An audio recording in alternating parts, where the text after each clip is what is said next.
Hello, j'espère que tu vas bien. Alors une petite vidéo toujours de Kagoshima.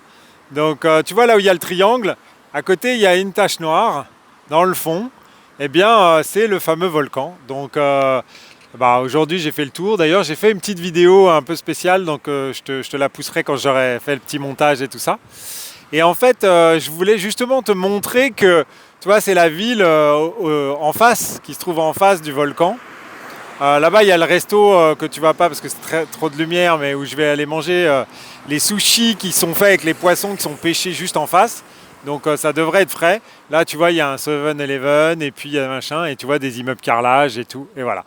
Et en fait, c'est ça que je voulais te montrer dans le sens où ici, en fait, c'est une ville du Japon exactement comme une autre, à peu de choses près. Il y a des palmiers un peu partout. C'est-à-dire qu'en face, on a un truc qui est juste inimaginable. On a un volcan, un volcan en activité, quasiment le plus actif du Japon, le plus grand, le plus tout ce que tu veux. Et finalement, ici, les gens y vivent exactement comme partout ailleurs au Japon, ce qui est assez hallucinant. Et pour aller sur... Alors, c'est pas une île, il y a un bras qui a été reconstitué, parce qu'il y a eu une grosse éruption en 1917. Et avant, c'était une île, le volcan que tu as derrière moi. Mais il y a eu tellement de cendres. Donc, pour te donner un ordre d'idée, il y avait 400 mètres de cendres qui se sont déposées.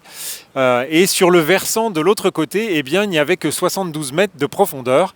Donc, en fait, ça a recouvert le bras de mer qu'il y avait et ça a fait un pont. Et depuis, eh bien, on peut accéder au volcan par la route.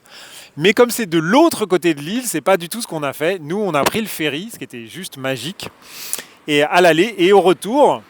Et c'est justement de ça que je voulais te partager, c'est que en fait il y a des gens qui travaillent là-bas et qui vivent ici, donc ils prennent le ferry pour aller tout simplement travailler, quoi, et puis revenir à la maison le soir.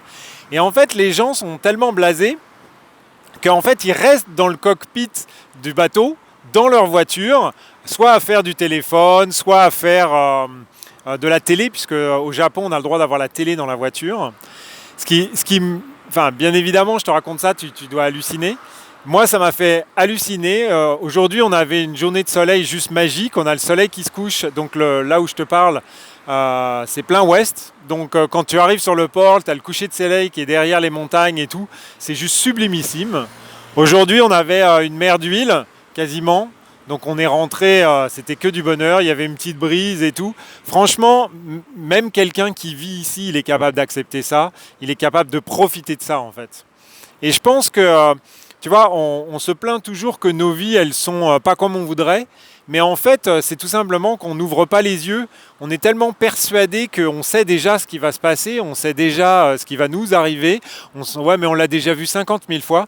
C'est un peu comme si tu te dis, bah, le conjoint que j'ai en face de moi, ça sert à rien que je le regarde. Ça fait 20 ans que je le regarde, c'est bon, je sais comment il est, quoi. Bah, c'est un peu la même chose en fait. Cette vue-là, ah non, mais c'est bon, le coucher de soleil, j'ai déjà vu 50 000 fois. Donc, moi, ça me fait toujours péter un câble intérieurement. Mais ça me fait toujours aussi rire parce que comment veux-tu changer si tu restes dans un schéma de vie qui est juste hallucinant. La nature, je pense qu'elle nous offre plein de choses merveilleuses. Donc on a eu, pour la petite histoire, on a croisé une petite famille de chats tigrés avec des oreilles de lynx. On a un aigle qui était sur la route. Mais un aigle qui faisait genre 60 cm à 70 cm de haut entre le pied et la tête, donc t'imagines les ailes. Donc quand ils sont envolés, c'était juste magique. On a une petite grenouille qui s'est mise à traverser au moment où on est passé, donc on l'a vu sautiller. Enfin, on a vu plein de trucs, sans compter les aigles qui ont volé au-dessus de nous, sans compter, tu verras dans l'autre vidéo où le volcan se met en activité au moment où on est là. Enfin, je crois qu'il y a plein de trucs dans la vie qui pourraient nous attirer si on avait juste les yeux ouverts ou juste pas les yeux sur le téléphone en fait. Donc sur ce, je vais te quitter, je vais te laisser tranquille, tu vas pouvoir ouvrir les yeux de ton côté, regarder grand la vie, profiter de la tête de ton conjoint et du monde extérieur aussi.